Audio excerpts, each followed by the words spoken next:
Reduce the fraction 84 by 126 to its lowest term.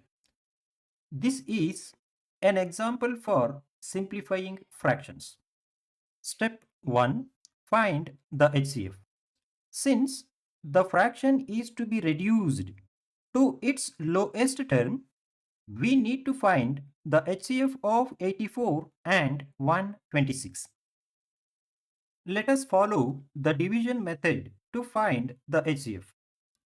Step 1. Divide the larger number by the smaller number. In this case, when we divide 126 by 84, we get 1 as the quotient and 42 as the remainder. Step 2. If the remainder is not 0, then the remainder becomes the new divisor and the previous divisor becomes the new dividend. In this case, 42 becomes the new divisor and 84 becomes the new dividend.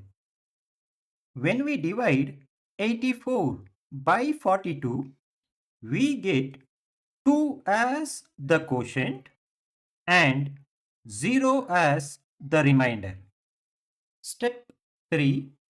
If the remainder is 0, then the last divisor is the HCF. Therefore, HCF of 84 and 126 is 42. Got it? Step 2. Divide the numerator and denominator by the HCF. That is 84 divided by 42 and 126 divided by 42 gives you 2 by 3. Got it? Therefore, the lowest term of 84 by 126 is 2 by 3. Got it? Thank you for watching. For more problems on the applications of HCF, please subscribe to my channel and watch the complete playlist. Thank you.